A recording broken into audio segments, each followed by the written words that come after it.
Assalamualaikum warahmatullahi wabarakatuh. Bismillahirrahmanirrahim. Alhamdulillahirabbil alamin. Wassalatu wassalamu ala asrofil anbiya'i wal mursalin Sayyidina wa habibina wa syafi'ina wa maulana Muhammadin wa alihi wa ashabihi ajma'in, amma ba'du. Saya ingin sampaikan kepada seluruh keluarga besar Nahdlatul Ulama, ya ayyuhan nahdawiyun, idza huyyitum bi tahiyyatin fahayyu bi ahsana minha aw rudduha. Insyaallah Nahdlatul Ulama juga tidak akan pernah jauh-jauh dari Insinyur Haji Joko Widodo. Sebagai organisasi Islam yang mengakar kuat di masyarakat, NU telah menjaga ketahanan masyarakat dalam menghadapi berbagai tantangan-tantangan, dalam menghadapi hantaman gerakan radikal, termasuk menjaga diri dari politik identitas dan ekstremisme. Pemerintah sangat menghargai upaya PBNU untuk ikut membangun peradaban dunia yang lebih baik dan lebih mulia. Bukan banteng namanya kalau ciut, bukan PDI Perjuangan namanya kalau takut bertempur. Siap. Bukan banteng namanya kalau ciut, bukan PDI Perjuangan namanya kalau takut bertempur. Siap. Tunggu. Prabowo semakin memperlihatkan jati dirinya yang sebenarnya. Setiap pembicaraan apapun Prabowo selalu mengaitkannya dengan uang dan uang. Bahkan dari jejak digital yang tersebar terlihat Prabowo pernah menawarkan biaya jika ingin menjadi gubernur, yakni 300 miliar. Ke saya, apa pertanyaan pertama yang saya tanya kepada dia? Apa pertanyaan? Saya tanya, ente punya uang enggak? Saya tidak tanya, Anda lulusan mana? Saya tidak tanya, Anda prestasinya apa? Saya tidak tanya, Anda pernah nulis buku apa? Saya tidak tanya, Anda mau jadi gubernur? Pernah jadi bupati enggak? Saya tidak tanya. Pernah jadi camat enggak? Saya tidak tanya. Yang saya tanya, ente punya uang berapa? Saudara-saudara, ada yang mau maju gubernur. Saya tanya, ente punya uang? Kalau untuk jadi gubernur minimal 300 miliar. Itu paket hemat. Pahe. Dari rekam jejak tersebut kita tahu ternyata Prabowo tidak hanya gila kekuasaan, namun juga menilai segala hal dengan uang. Sosok seperti Prabowo sangat tidak layak untuk menjadi panutan bagi masyarakat Indonesia.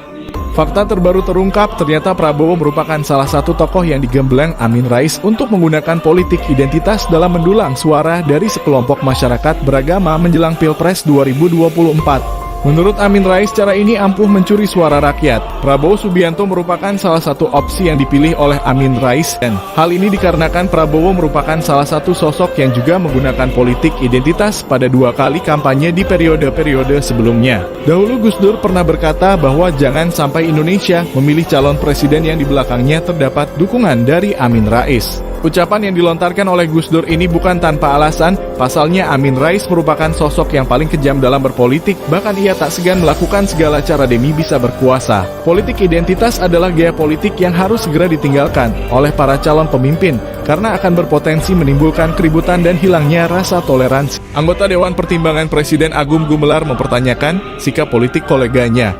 Ketua Majelis Tinggi Partai Demokrat Susilo Bambang Yudhoyono mendukung Prabowo Subianto. Agung dan SBY adalah mantan Jenderal TNI yang pernah menjadi anggota Dewan Kehormatan Perwira. DKP dibentuk pada 1998 oleh Panglima ABRI. Agung merupakan salah satu orang yang ikut menandatangani keputusan pemecatan Prabowo dari ABRI. Soalnya SBY termasuk salah satu dari 7 anggota DKP yang ikut menandatangani surat rekomendasi berisi pemecatan terhadap Prabowo. Selama ini kita melihat Prabowo adalah sosok yang bijak dan sangat nasionalis. Namun ternyata ia memiliki sifat asli yang tidak banyak kita ketahui. Beliau adalah orang yang sangat keras dan cenderung tidak manusiawi, hingga memaksakan kehendak. Seperti yang kita ketahui, saat ini masyarakat masih enggan memilih Prabowo karena memiliki rekam jejak yang buruk dan sulit dihilangkan dari pemikiran publik. Prabowo sering memaksa kader untuk bekerja keras demi membuat namanya baik jelang Pilpres. Cara perlakuan Prabowo terhadap kadernya merupakan cerminan bagaimana jika ia nanti menjadi pemimpin. Dari sini bisa kita simpulkan bahwa Prabowo sosok yang egois dan ingin menang sendiri. Beliau tidak pernah mau mendengarkan masukan dan kritikan dari orang yang selalu setia mendukungnya dari belakang, baik itu tim sukses maupun relawan yang sudah bekerja keras namun tidak dihargai oleh sang ketua umum.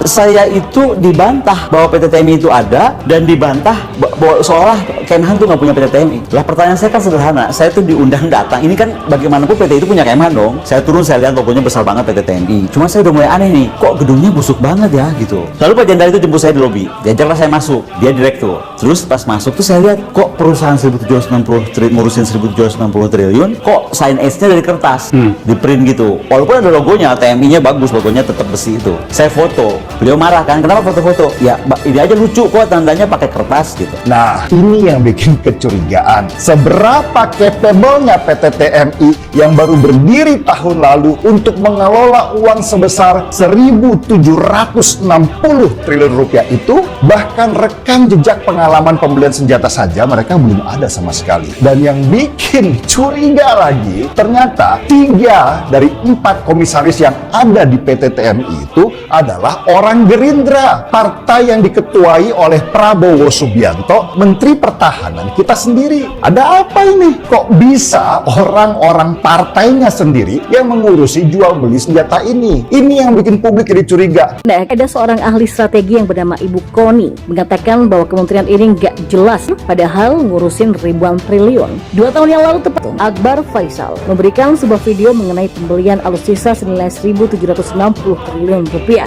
Di bawah Menteri Pertahanan yang ada di bawah ketiak cendana, kita melihat bagaimana Kementerian Pertahanan ini merupakan salah satu kementerian yang buruk. Ternyata pengakuan dari Ibu Koni membuat kita sama-sama melihat dengan mata yang terbelalak. Pengakuannya di hadapan Akbar Faisal sangatlah mengejutkan. Jadi ceritanya, Ibu Koni diundang Kementerian Pertahanan. Lalu dia datang melihat gedung-gedung yang ada di Kementerian Pertahanan itu jelek banget dan ia mengambil foto. Orang di sana melarang Ibu Koni untuk mengambil foto dan bahkan ditanya untuk ditawarkan duit berapa atau proyek apa di Kementerian Pertahanan, pilih saja. Bahkan Ibu Koni disuruh untuk mengaku tidak pernah bertemu dengannya. Kemudian Ibu Koni menolak dengan keras karena menurut Ibu Koni dia disuruh bohong, dan beliau mempertanyakan kepada jenderal tua tersebut apakah dia kenal dengan dirinya. Menurutnya integritas adalah masalah yang paling kita tidak punya di negara ini. Dari 1.760 triliun anggaran Kementerian Pertahanan, diduga kuat hanya ada satu PT yang pegang semuanya. Perusahaan apa? Siluman, broker alutsista. Saya kira masalah mafia di Kementerian Pertahanan ini sudah berjalan bertahun-tahun, dan Ibu Koni berani membongkar demi keutuhan NKRI. Beliau nggak terlalu memikirkan keamanannya, tapi kita melihat bahwa bagaimana seorang pakar pertahanan dan peperangan di Indonesia ini berani menentang dan menantang para koruptor kelas kakap yang bahkan kalau mau dibilang mungkin dilindungi oleh pemerintah. Ya, kepeduliannya untuk NKRI sangatlah patut dihargai, dan orang jujur ini harusnya disayang Tuhan dan dilindungi kemanapun ia melangkah. Dia bicara bukan tanpa data, tapi dengan data tentunya. Kasus ini harus kita angkat lagi dan terus-menerus kita ingat, dan jangan sampai lupa agar anak-anak bangsa ini bisa selamat dari cengkraman-cengkraman para mafia. Yang kita butuhkan ke depannya adalah pemimpin yang jujur dan mau menggunakan uang rakyat untuk kebutuhan rakyat, bukan kebutuhan diri sendiri. Pemimpin yang mikirin rakyat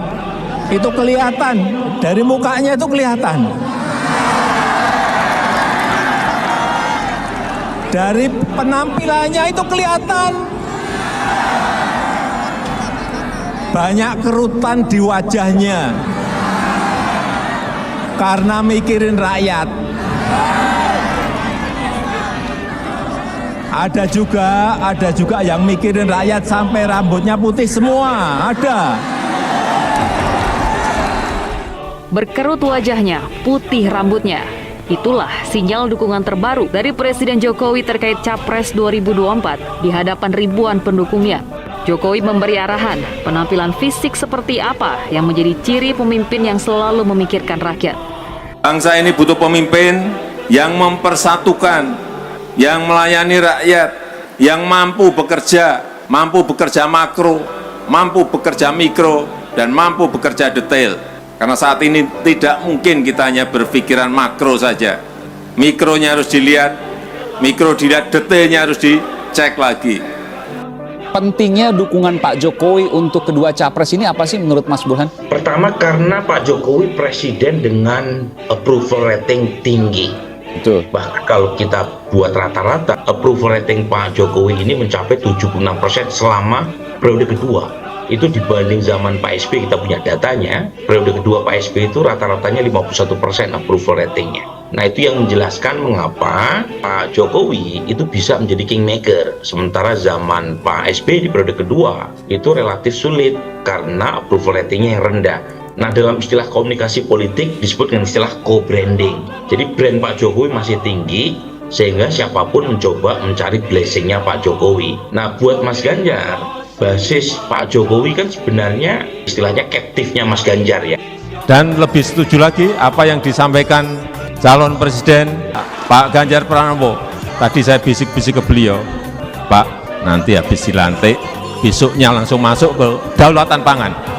Nggak usah lama-lama, perencanaannya disiapkan sekarang, begitu dilantik besok langsung masuk ke kerja kedaulatan pangan, sehingga swasembada pangan, ketahanan pangan, kedaulatan pangan itu betul-betul kita miliki, dan saya yakin Pak Ganjar mampu menyelesaikan ini. PDIP menyoroti kebijakan lumbung pangan atau food estate yang menjadi proyek pemerintah. Sekjen PDIP Hasto Kristianto menyebut proyek tersebut merupakan bagian dari kejahatan lingkungan. Tetapi ketika kami menyampaikan food estate, itu ada menteri yang salah menjabarkan perintah presiden, itu yang kami kritik. Kita lihat misalnya Pak Basuki, ketika presiden mengatakan bangun infrastruktur, ternyata Pak Basuki mampu menjabarkan perintah presiden dengan sebaik-baiknya. Ketika mengalami krisis akibat pandemi, presiden memerintahkan adanya keseimbangan antara bagaimana mengatasi pandemi dan menumbuhkan ekonomi. Bu Sri Mulyani mampu melakukan dengan baik, tetapi ketika Pak Prabowo diperintahkan untuk food estate, kita lihat yang muncul adalah vested interest-nya dengan membentuk PT Agroindustri Nasional Agrinas yang diisi oleh teman-temannya, sahabat-sahabatnya. Vested of interest inilah yang kemudian menjadikan perintah presiden tidak dapat dijalankan dengan sebaik-baiknya. Ini yang disoroti oleh PD Perjuangan. Membangun kedaulatan pangan itu merupakan tugas dari PD Perjuangan. Tetapi ketika ada vested of interest, ketika perintah dari presiden itu disalahgunakan hanya untuk kepentingan teman-temannya, maka kami kemudian melakukan suatu kritik. Sama ketika presiden memerintahkan untuk memperkuat kemampuan di dalam membela tanah air kita, yang dilakukan adalah membentuk suatu PT dan kemudian diisi oleh teman-temannya sendiri. Ini yang dikritik oleh PD Perjuangan. Akibatnya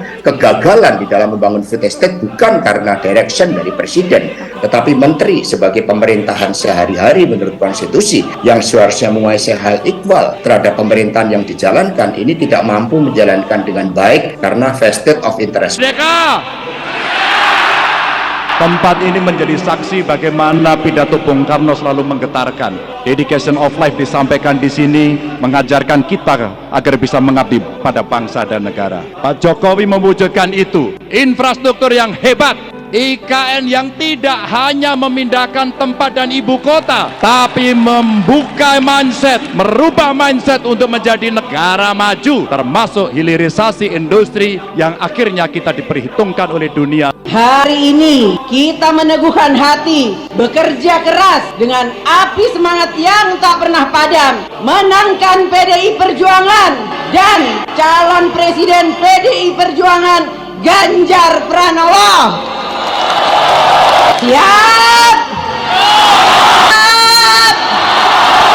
Seperti Mbak Puan tadi sampaikan, itu juga Bapak Ibu yang mesti kita pertahankan, kita lanjutkan. Namun itu tidak bisa terlaksana kalau kita tidak menang hat-trick besok pagi. Bapak Ibu, itu tidak akan terwujud kalau kita tidak kompak. Maka pesan Bu Mega kepada kita semuanya, agar kita bisa bersatu, kita berdiri seteguh karang yang tetap tegar dalam gempuran-gempuran ombak sekeras apapun. 2013 lalu, pemilihan Gubernur Jawa Tengah, PDI Perjuangan dan Ganjar Pranowo memenangkan itu. Dan itu di bawah pimpinan Mbak Puan. Insya Allah kita akan mengulang kembali di 2024. Insya Allah. Mohon doanya. Merdeka!